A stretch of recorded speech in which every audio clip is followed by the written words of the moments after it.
Hello folks, Halo here with my friend Seek, and we're doing an update video for all of our builds for Trial of the Ancestor League.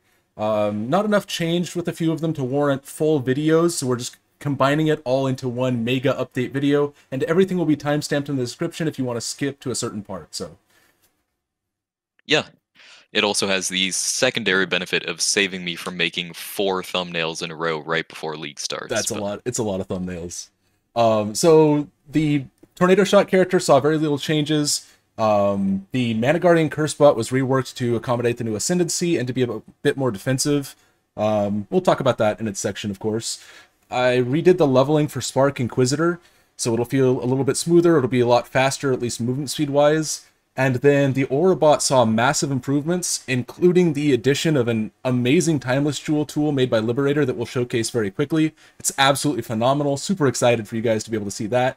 And then Seek and I are going to be doing a private league this league start just because we feel a little burnt out with rushing currency in trade. So we're trying something new. It's open to anyone who wants to join us. It's like kind of a group self-found. So there'll be information about that in the Discord server if you'd like to join us. Speaking of which, if you're not part of the Discord server, you should absolutely join it. It's a phenomenal resource for getting questions answered and finding people to talk to about the builds, you know.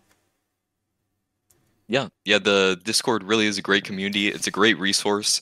Like there are several ideas, several changes in these builds that were pulled directly from community members, just throwing ideas around in the Discord, and yeah. Okay, so we'll start with the Aurabot build, since that's the one I guess I'm most excited for. So the Timeless Jewel tool. As you probably know, there's elegant hubrises or various different Timeless Jewels that triangle your passives to give you things like Aura Effect. The problem with this is you need a specific seed, and if you don't know how to find a good Timeless Jewel seed for a good slot, it's very hard for people who aren't that experienced with Aurabots or the way Timeless Jewel works. Timeless Jewels work to find good ones. And a member in our community, Liberator... Until now. Yeah, until now. This absolute mad lad took the Timeless Jewel data, did some sort of black magic sorcery to calculate the amount of points it takes, the efficiency to get Aura Effect, and then ran a script to pull basically all the Timeless Jewels for the best ones, took them and put them on a website categorized, searchable, with specific details. So, for example, this is a version Seek put together that uses a Militant Faith in the Marauder Jewel slot here. And before, if you wanted to try to recreate this, there wasn't a good resource. But now, all you have to do is, we see this is what, the Avatar of Fire slot? I think that's what it's called. So we select... It's just called Marauder. Yeah, Elegant Hubris, Marauder. And so this node, you can see we have 3 Aura Effect nodes and 1 that we anoint. And you can see the requirements show if it requires an anointed oil or like a golden oil, if you need to anoint one to make the most out of these points. So we can pull up, search by, set it to 36 Aura Effect, because that's what we're looking for, right? And then search for the most efficient per point nodes. And then you can click on this button to pull up a trade search for that exact jewel. Now, this is obviously standard prices because the league is dead. But it makes finding Timeless Jewels so incredibly easy. It's ridiculously powerful.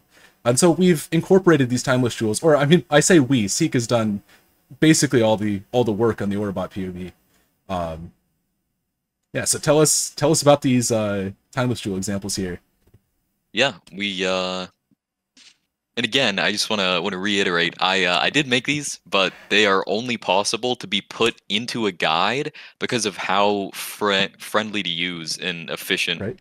and comprehensive Liberator's tool is. Like, you can see at the bottom left, it just says filtered from 1,200 total entries. It's every Aura Jewel that I've ever wanted to use has been included in here. Like, if I forget one, I can just search it up on here. It really And then can't be understated. And then you can click, and it'll show you the pathing that you would take to apply the Timeless Jewel in that slot, given the standard pathing that Aurabots would do around that area. So you can see all of these have these travel nodes on the side taken, because an Aurabot would have those taken. And so it calculates the points that you need based off the pathing from the pathing you'd be using. It's incredible. Yeah, it really is. You can even see, if you find one that requires a what an impossible escape. It like highlights those nodes as well on the overview. It's really nice. We switch over to like minion instability. I think there's some that Yeah. require, yeah, that use an impossible escape. And so these calculate that it's optimal to path like through this top minion instability slot, take the aura effect node here, and then use an impossible escape on this keystone to grab these two nodes to save points. It's phenomenal. Okay. Yeah, it's like taking into account that you have to path to that jewel elsewhere. It's amazing. And as well, Yeah. like this is not a new one, but he's updated it since. If you want to find a Militant Faith for the Scion slot here that the Militant Faith version uses that doesn't brick notables, this is just a typo, it'll be fixed later. You just click Militant Faiths, and this gives you a trade search of ones that just don't brick. And these are like 50C on League Start or something, you know. Yeah, this is It's so cheap. This is again, this is standard because the league is deleted. If you want to find one that has the aura effect and the reduced mana cost, you know, I guess we'll set it to any, just so we actually see an item. I guess there just aren't any listed in standard. But again, on League Start, these are bountiful. You just click a button. You don't have to do any testing. It's just, it saves so much hassle. Okay, we've talked about this too much, but it's so exciting. Yeah. But okay. Yeah, so now that you can actually find timeless jewels, one of the big improvements we made, that I made to the PoB this time, is that the in the higher investment endgame versions, previously it just used the one timeless jewel, right? I've split the high investment endgame version into 3 different variants that each sort of use a different timeless jewel slot or a different timeless jewel itself, as it might be, and that can sort of give you it gives you like a framework, I guess, because even among the slots, not every timeless jewel is exactly the same. They all have their little idiosyncrasies. Like you have to anoint where exactly they are, how many points. You know, do you get a mastery that you might want from it? Like this one gives you a mana mastery. There's actually a lot of mana masteries floating around the tree up there, which Yeah, makes it Mana a little Master in bit these one too. replicatable. But Yeah, it just makes it so easy. what was I saying? But yeah, this can sort of it can sort of give you a framework of how to generally use some of these timeless jewels. Um, because a lot of them are really powerful, especially elegant hubris's. And you can get a lot more out of the build in certain ways, and you can sort of customize it more. Like for instance, the what is it? Like the minion instability one that goes up to the top takes Guardian. It gives like this one is Guardian and Necro. It has a lot more regen. There is the Marauder variant forgoes Guardian. It has a little bit more aura effect, a little bit less energy shield, more cast speed, et cetera, et cetera. So it really allows you to customize it more than just the what is it called? The Militant Faith did before. Which isn't to say that the Militant Faith is bad. It's actually surprisingly competitive against Elegant Hubris's. So yeah, we have those 3 versions in here, and I might touch on them a little bit later. But yeah, you can look forward to a little bit more Yeah, a end lot more. game diversity There's a lot of and more variety. options. There's a lot of variety with how you can build an Aurabot at this stage. So Seek just said, I'll give you 3 different ways to look at and to compare of different ways of doing things, so you can see that are Yeah, all 3 of these are really well and optimized for what they're they doing. are examples, but they are also fully functioning. I spent like 6, nah, I don't know, probably like 4 hours optimizing each one of them. So it is a you don't have to second guess anything on there. They're pretty good. Okay, leveling on Aurabot. You did a little testing with Lightning Trap, but none of the leveling Uh, things were so convincingly better that it was worth reworking the whole leveling section for. Stormblast is still yeah. good, even though it can feel clunky. You know, you're not doing it for very long. Yeah, that's the thing. There's a lot of ways, especially like popped up in the last 2 leagues to level. There's like rolling magma. There's lightning trap. There's like things that require a lot more skill points, like armed brand cremation, etc. We stuck with the tried and true. It is Orbistorm Stormblast Mine is a little bit clunky. It's very strong numerically. It is tried and true to just get you through the first 4 or 5 acts. And allow you to transition to an Aurabot as fast as possible. We still have another option, which is the spark leveling, right? Which you can kind of swap off of at any point, but you don't have to use Orbistorm Stormblast Mine, and it can take you up to like being somewhat functional in white maps. Yeah, pretty easily. And then it's designed to be minimal, require a minimal amount of regret orbs, while still being able to like be pretty comfortable. All right. Guardian's Blessing. This is a new tech this league. I guess you can explain this a little bit. You've done Yeah. testing with So it. this is going to be the first and really only change that we've made to the leveling. So Guardian's Blessing is a different blessing support gem from Divine Blessing. You can only have one of them, so they're mutually exclusive. Basically, what it does is you connect an aura gem to a minion. It's a 3 link. You support both of them, and what it does is you summon the minion, whatever it might be. It has to be a damageable minion, so it can't be like Herald of Agony, that is immortal and can't take damage. And it makes that minions. When you summon that minion, it gives you a divine, like a blessing, basically. A little aura will pop up on your toolbar, right? And you can, whatever keybind you set it to, you can press it.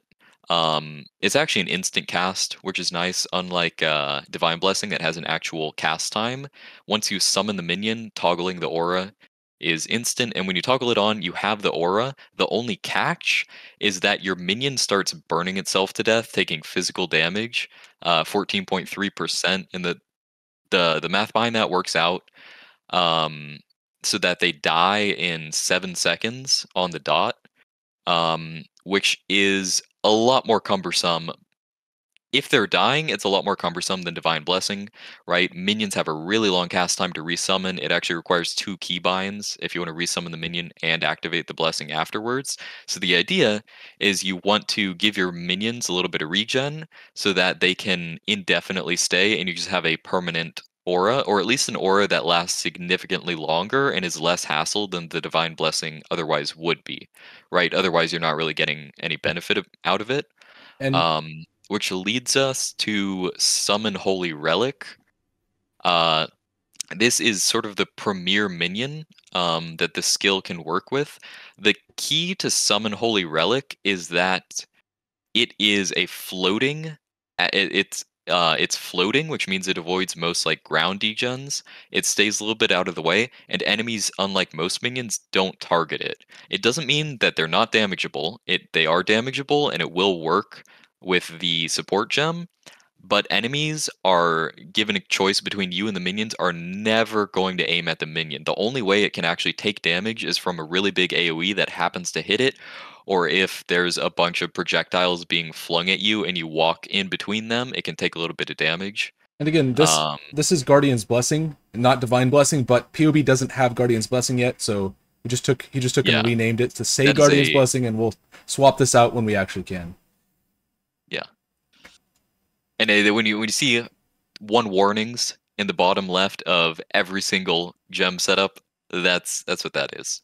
Yeah. It's Guardian's Blessing, and Uh, so and so later on, we don't actually use Guardian's Blessing, right? Because it's that's right. Divine Blessing is super free later on, and it doesn't die And or degen. yeah, Another thing is the gem level on some Holy Relic matters a lot because it's a percent of its max life. So if you give it a bigger max life, it's a bigger degen, so your vitality is mitigating a less of the degen. But also if it's less max life, it's more prone to die to actually taking damage. So since we don't have it in game, we don't have specific numbers on the optimal level for Summon Holy Relic. I think you chose 8 as a good uh, I point did in some this. testing with this. Like, so all of these, the levels that the relic is set at. I mean, in game, you'll just level it up until it starts burning to death, and then you can vendor it with the scouring to lower the level by 1, and it'll stop. I did do the math, and all of these, every one of these holy relics should be at the level where it won't burn to death based off your vitality. Um, So pay attention to the level yeah, set in the gem setup here. right. All right. And so that's pretty much the only change going through the leveling is once you become an Aurabot, it's integrated a Guardian's Blessing setup with the Summon Holy Relic, and it should be not durable, but it really doesn't get hit by a lot. It should be somewhat reliable up through like the campaign, through early maps, through mid maps. Mid mapping is actually a point where we previously that was the first point where you had a divine blessing, right? I think it'll be, especially as you're just already really strong in progressing through maps like yellow maps and such. Um, I think it'll be totally fine to continue using Guardian's Blessing here. I think the real weakness of it is when you get into later maps where you start adding juice and you start adding breaches and doing league mechanics and density and things like that, that it can start to get the Holy Relic starts to get incidentally hit. But in yellow maps, it should probably be fine. Every point before the mid mapping, you wouldn't have had a blessing Right. anyways, right? So that's one nice thing about mid mapping is that now that it is on the Guardian's Blessing, you no longer have to spend that little bit of investment to get reduced mana cost. So there were a couple of jewels on mid mapping that used to have to get like a reduced mana cost jewel, two of them, Right. I think, and you had to anoint Righteous Decree. That's all gone. You can now ignore that entirely. Just get Energy Shield on your jewels if you have any jewels at that point, and you anoint Arcane Focus, which is just the incredibly efficient Crimson Verdant 20% Energy Shield, which makes Yeah. you even beefier, And then you which is really swap, nice at that point. and then from like late mapping onwards, you just use Divine Blessing, basically. Yep. And then the next Um, big change comes from budget endgame onward with Bubonic Trail. yeah, Bubonic Trail is uh it was incredibly hyped up last league. The moment we saw it, I think everybody that builds Aurabots knew it would be insane. The question was, in context of putting it in a guide, how Does it rare is it? exist? And Yeah. it was so like the item is so crazy. We thought Right. this thing must be rare. And Surely it's rare. And if we build the Like, guide and around this and it turns out to be like a 5 divine item, the entire build is bricked. Like you have to completely redo everything to manage not having it, and it would be catastrophic, right? yeah, So, you know, the same reason, it's the same reason I didn't use Heat Shiver in the Spark Carry when it first came out. We saw this and we're like, this item is nuts, right?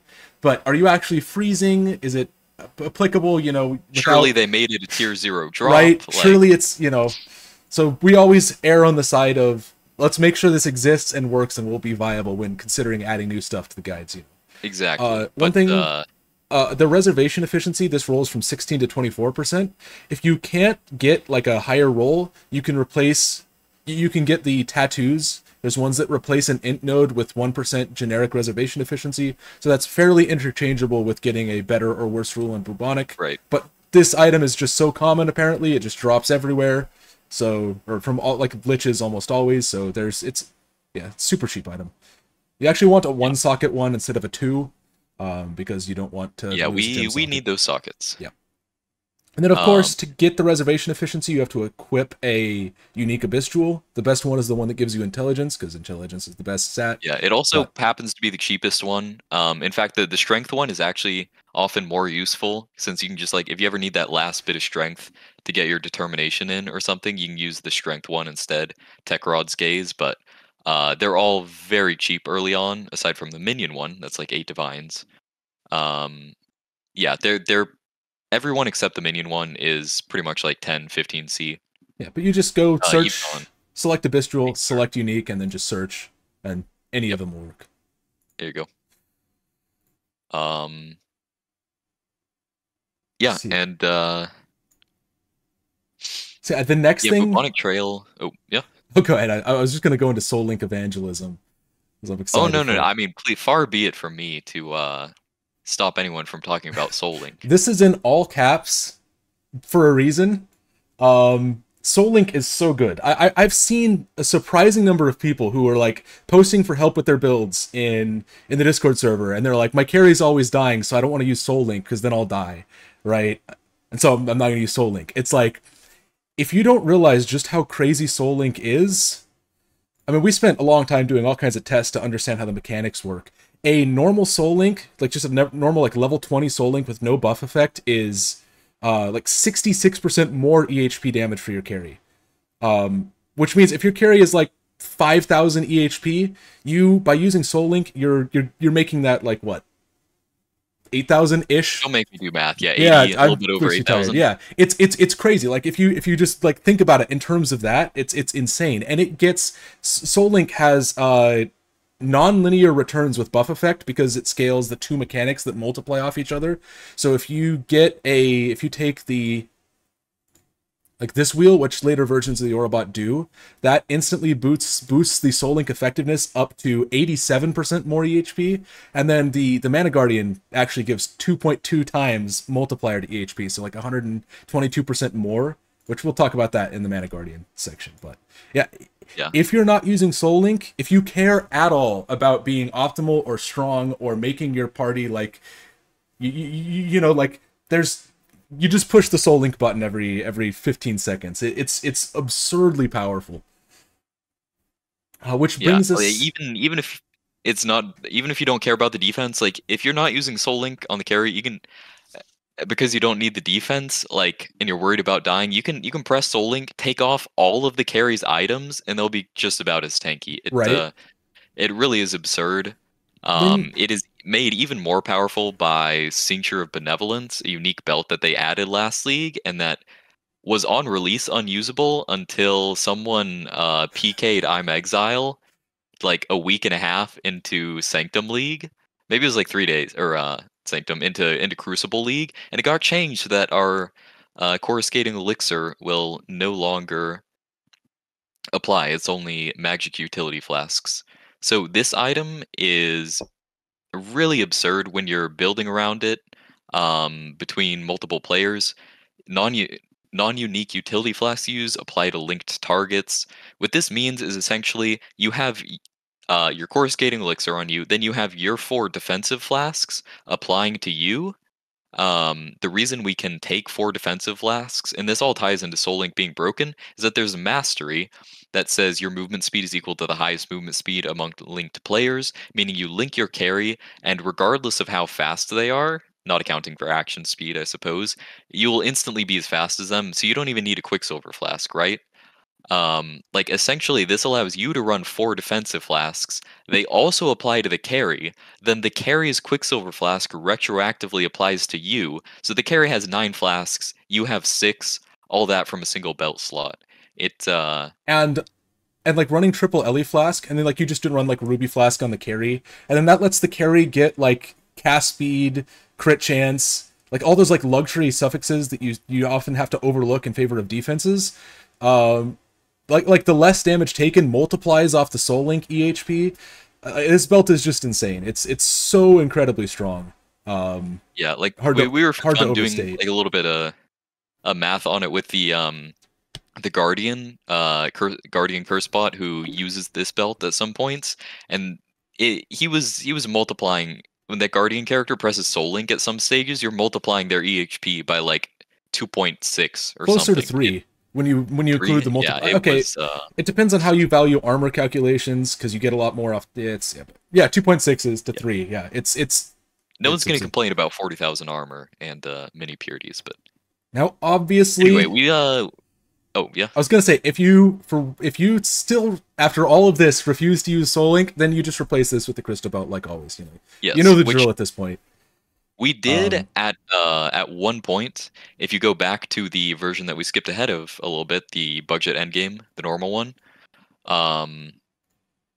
Please PoB, let us synchronize gem setups items, and when can we just do this with one click? We've done this. I've done this like 2,000 times over the past 3 days, just going between versions. But anyway, this version specifically, the budget endgame where you first get Prism Guardian and all your auras online. At this point specifically, the carry is so much tankier than the Aurabot. The carry is so much tankier than the Aurabot that you really want like a crystal belt here. This is where the Aurabot's at its squishiest before you start getting your item scaling and all that. So we just use a normal belt. It was also kind of awkward for the Aurabot to tank the link wheel right here specifically. Yeah, this early on when you just don't have good items yet. Right. All right. Yeah. There was something else about this version. Oh, Vertex. Vertex. This item is really nice. If you look at the last PoB, last leagues, what we used instead of this is a hat, and is a helmet, and that helmet had the stats 300 energy shield, 7% mana reservation efficiency. That was the entire item. The Vertex's base stats is like a relatively low rolled one as well. PoB probably put the base percentile at 0, to be honest. I have a bone to pick with it over that. Like the base stats of this item are already exactly what that item was. Evasion Yeah, rating, and you get 1,000 evasion rating on top, and right? chaos And res then and on top of that, reduced. you get chaos res, really, really nice. And you get socketed gems have 50% reduced mana cost. One of the, like, just another reason to add onto the pile that we're not using Guardian's Blessing is because this hat, the Vertex, Just we makes would be divine blessing using this free. no matter what, Yeah, essentially. And it just happens to make Divine Blessing free. So you want to make sure you socket your Divine Blessing in this. You'll still need an Inspiration support. And then because that's a 3-link, you can actually put another gem in there and have it cost essentially nothing. So Soul we put Link. Soul Link in there. Normally, if you're just linking one person, normally there was no problem with Soul Link, and there isn't if you for whatever reason don't have it in the Vertex.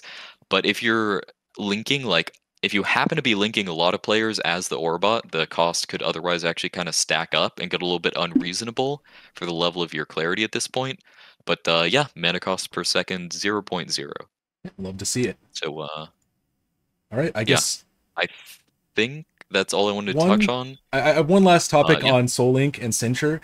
It's easy to say, okay, but what if we don't need more defense? Then you strip down your defense on your carry and just build more offense there. Like defense and offense, these things are interchangeable. If you have more of one, you can just exchange it for the other.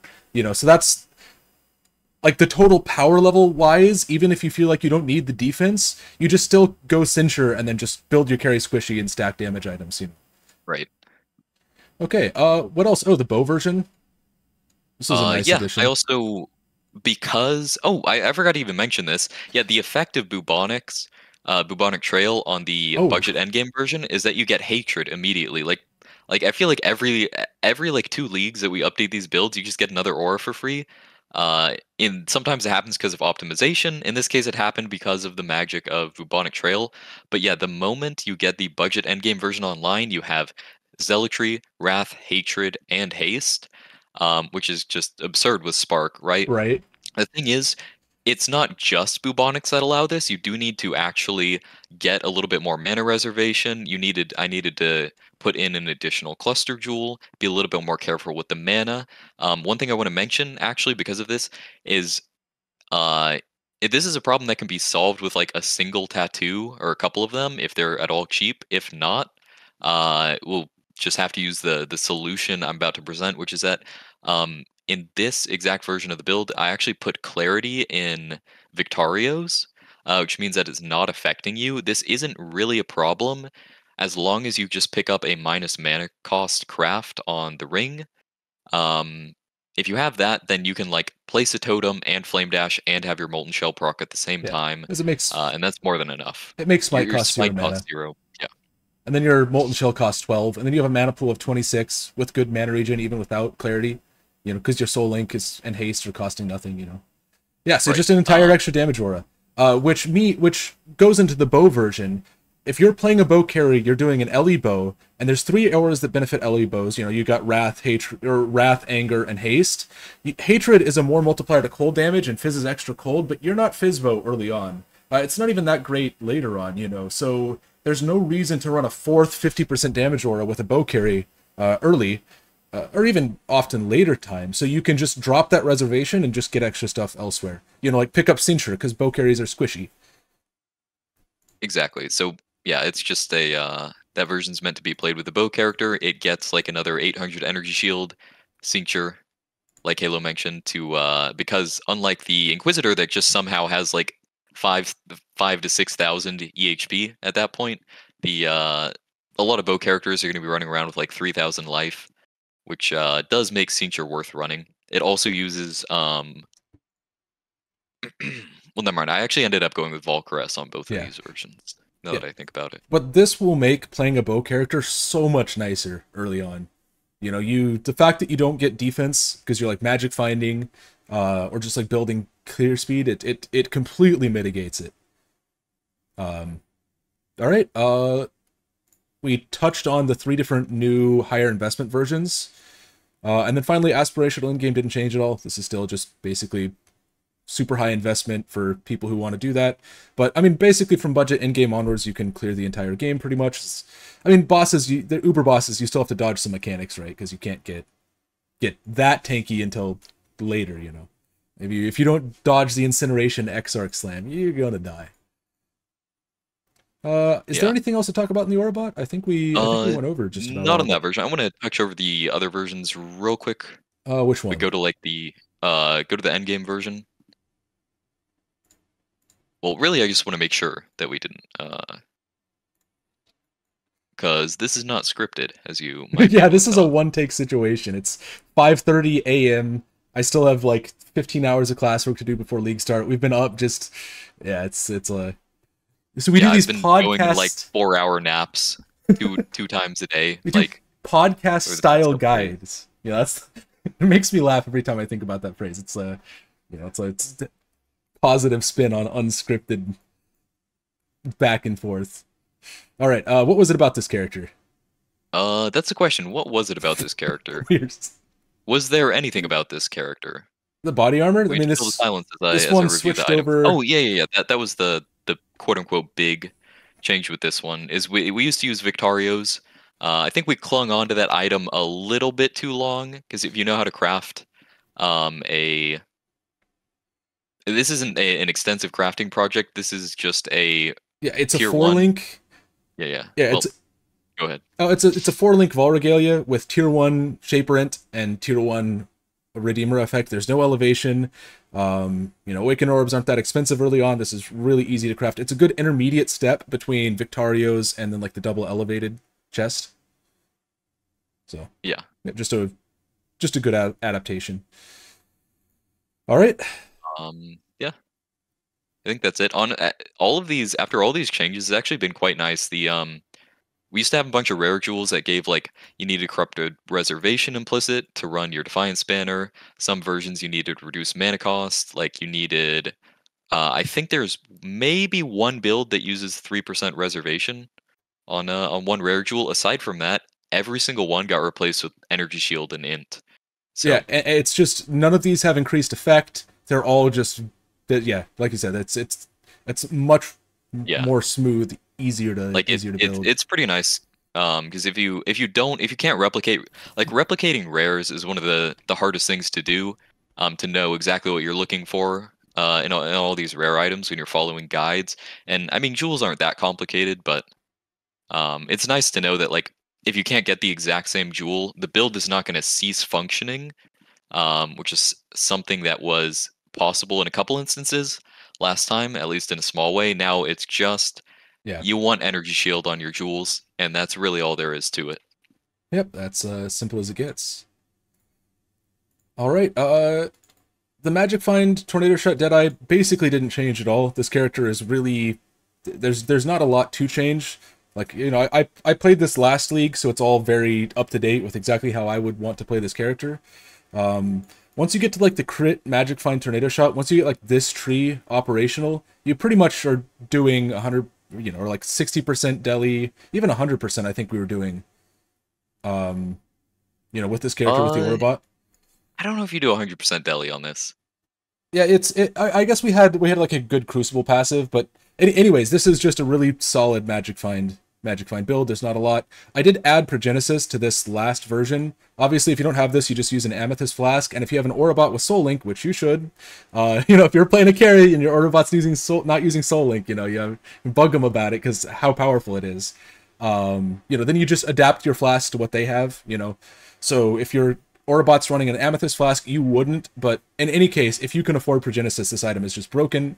It's kind of crazy that it still exists in its current form, so not a big deal. You just pick it up when you can. Not worth like making a separate higher investment just to add Progenesis here.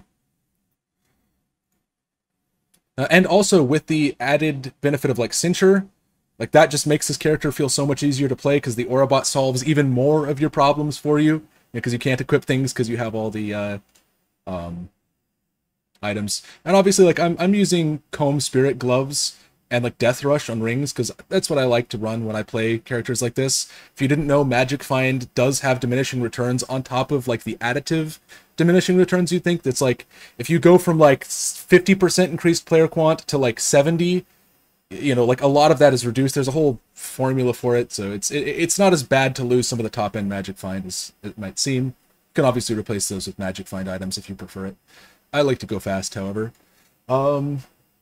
Okay, the Mana Guardian cursebot. Actually, I'm going to do the Spark Inquisitor first, because not a whole lot changed.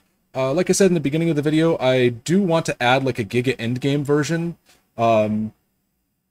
but it's I'll have to do it later just because I don't have time before the league start, and people won't be using that version now anyways. The main thing was swapping the leveling over to make use of like the meta dual wielding mastery tech. So basically this mastery gives you 60% increased damage while wielding 2 different weapon types. So what we can do is we can just equip a sword and a hatchet. We do our lightning damage spellscraft, which you get from killing Piety.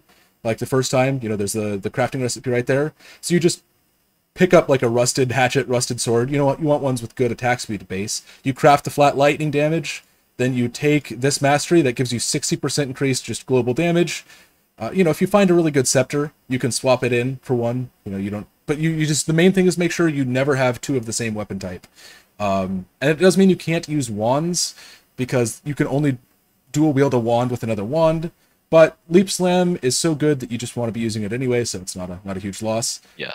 And it does give you another reason to stay away from those scepters, because for the first act and a half in the game, those scepters have lower base attack speed than every other weapon. Yeah. For some reason, they just decided to murder it. So that's really like the thing that ties it all together, that makes the tech worth running. And then I added momentum to Leap Slam. You just mule this off a ranger. You make a ranger, you run to town, then you just get momentum support. You know, it takes like a minute. And then you just go around leap slamming and frost blinking, and it makes you fast. I also did this pathing just because it is a little bit stronger early, and I kind of redid all of these trees to just transition smoother. So this character will feel a lot better to level. We get a lot of cast speed off of this wheel here, and attack speed to make the leap slam faster. At level, that's not good. I'll just press escape and pretend like it's not a problem. What could go wrong? Yeah, I mean, it's pretty straightforward. Just take the nodes, path this way. We grab the duration wheel later. You don't actually need to grab it as early as I was grabbing it. I personally like seeing lots of sparks in this grain, so I like grabbing it early, but it's not optimal, and so I wouldn't do this as much. It's better to just do this top pathing. And that just transitions into early mapping. I spent a couple hours trying to improve early mapping and like budget endgame, you know, trying to make it better. Like, surely I can find some optimization, and it always just turned out worse than what we already had here. So, yeah, that's about it that's changed for the Inquisitors. I think I did a few small gym changes or something, no significant changes other than that. And then finally, the Mana Guardian cursebot. We saw there were the Guardian Ascendancy got reworked, and so we had to kind of rebuild around that. And then I also spent some time thinking about how it would feel to play the character and how I would personally want to build it if I was playing it as a third man in a party. So we'll start with the Ascendancy changes first. We lost Onslaught from the node here, like the 10% more damage. So we lose a bit of damage, but we give our allies Onslaught through Ceinture of Benevolence with the Silver Flask, so you don't actually lose much. You also gain this like a party-wide 25% attack and spell block as long as you attack and cast a spell every 4 seconds, you know. And then the Link node is really strong, but what's the buff effect on the small node? That's the real... Like, you may really not look at it. The Link effect will...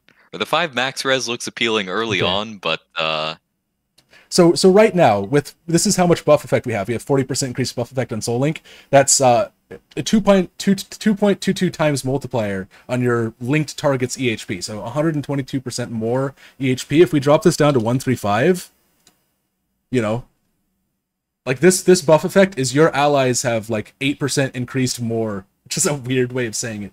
EHP, I'm just a buff effect enjoyer. What can I say? Then Radiant Faith was changed. It used to give you a percent of your reserved life as armor, but now it's mana. So this is just way better because we were Chaos Inoculation anyway. So now your entire party has like 3,000 or 4,000 additional base armor, which is phenomenal. Your 4th Ascendancy node, at first glance, Unwavering Faith may seem super appealing. The problem with Unwavering Faith is you can't be affected by multiple copies of an aura. So that means if you just equip like Precision, Clarity, you know, a banner, things that your Aurabot's running. Vitality, you know, like low level ones, like, oh, I'm going to put these auras and then that's going to give the recovery rate. The Aurabot's auras will overwrite those and will apply instead. So you can only get this benefit from auras that the Mana Guardian is running that the Aurabot isn't. And so what you can do is not run Clarity on the Aurabot and then like offload Precision if you're not playing a bow carry, and then run like Malevolence plus like, you know, and then get like You can get like 15%. one banner in there. And, yeah. But it's not so much better that it's just insanely better, you know?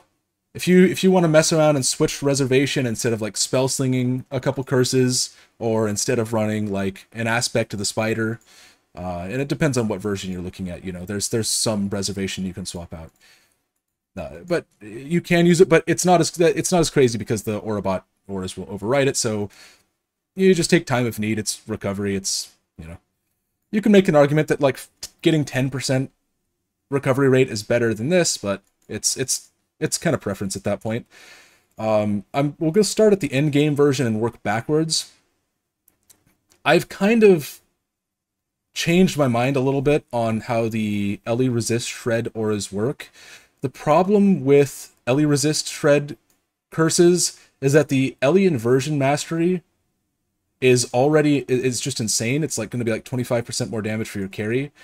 And then like if you're an Inquisitor, you're ignoring resists anyways. And then those Ellie curses have to be applied to an enemy before you're benefiting from them. And, you know, with enough investment, you'll kind of be killing things anyways, you know? So kind of dropping a few curses and leaning more defensively will make the character feel better to play, I think. You know, in the PoB gist, there's like the old version too, if you want to refer to how to just swap in a few carries, how to swap in a few more curses. You know, you just pick up an extra power charge, swap your anoint over to a power charge, and you just add in the 2 curses and then apply them however you want. But this is how I would play the carry, so I dropped this character down to just 4 curses, where you use Sniper's Mark, Punishment, then you use Enfeeble, and then Temp Chains. You know, and then it works well with Inquisitor. You don't mess with the Ellie inversion mastery. Again, I've said my piece on that. You can go either way. Both are perfectly viable. This would just feel a little bit more comfortable to play, I think. Also the tree. I just kind of optimized the tree a little bit, changed the pathing. It feels a lot better now. Actually, where's our items aren't the same.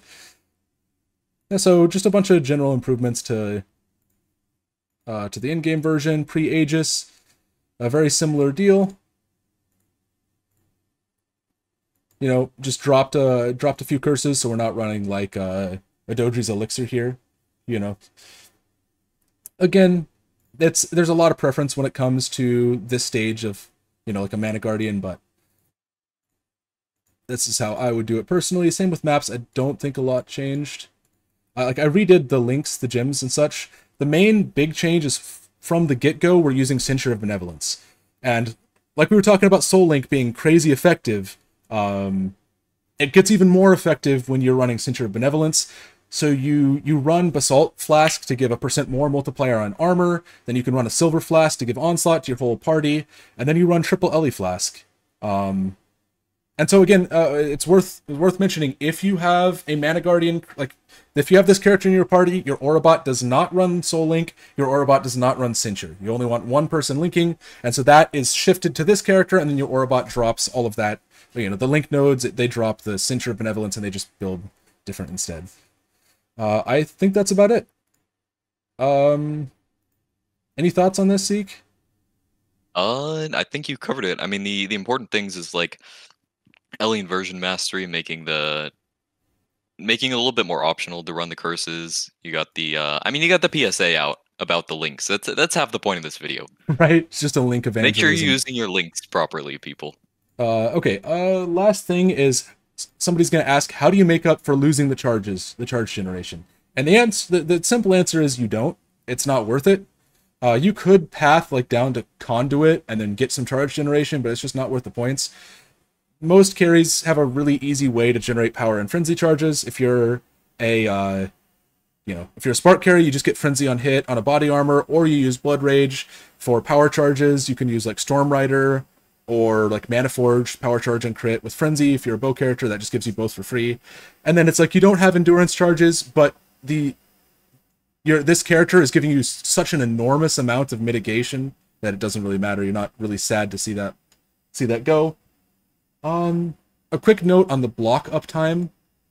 Like later on, we used to invest like a good bit into getting block. Like now, as long as you have this uptime on block, you're overcapped. You know, if you haven't attacked or cast a spell recently, if we like take this untick this node, you know, you drop down to like 6440, which I think is still perfectly fine. You know, you've got like it's not, you still have so many other defensive layers. It's not a big loss. All right, I think that's about it. We're on to the questions now, just the general ones.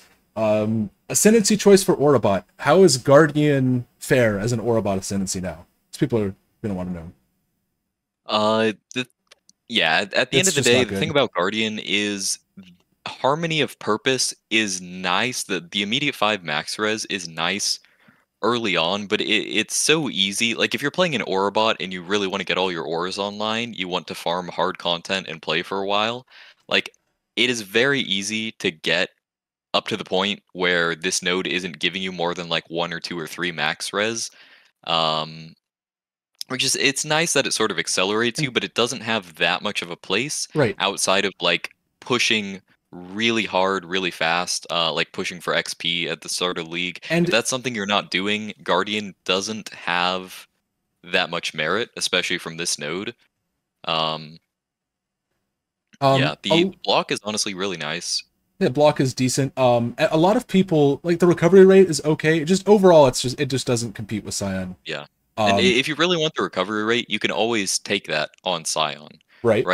Like, a lot of the time, it's not even worth it. You'd prefer Champion, you know? Once you get Forbidden Flame and Fleshes, you might even find yourself, like, picking Necro a lot of the time, since the more recovery, the more recovery multiplier is really nice, and I think there are definitely times when it'll save you. But in groups like this, and with an Aurabot, you already have a lot of recovery anyway. You especially have like all discipline and things like that. And a lot of the time, if you're at the end of the day, even as juicy as that might seem to get so much more recovery, you just want to not be one shot and then scale off recovery. With Ghost Dance, Vaal Discipline, like the regen that Inquisitor gets, or Vaal Discipline on the Aurabot, I mean even like Divine Shield that you get in some versions, and then like casting damage taken Molten Shell. Like you're not, you know, you're not, either you're getting one shot or you're just at full HP, so the recovery rate isn't quite as good as you might think. Yeah, so it just kind of loses out. For the Spark character, the Ascendancy choices are, you go Inquisitor, Trickster, Assassin, or Hierophant. I think that Inquisitor is still slightly better overall, just has a smoother power curve. The regen from Consecrated Path feels really nice. It just lets you run Righteous Fire while still having good, you know, while still letting you feel good as a character.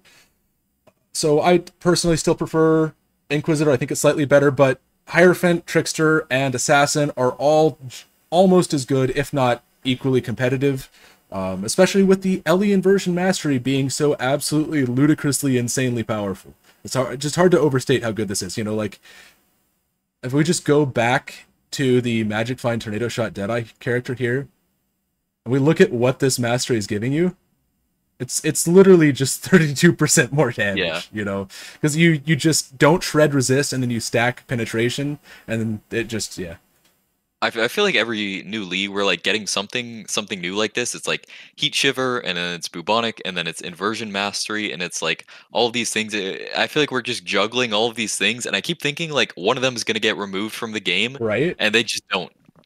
I expected this to drop to like 10% this league, and it would still be good, you know.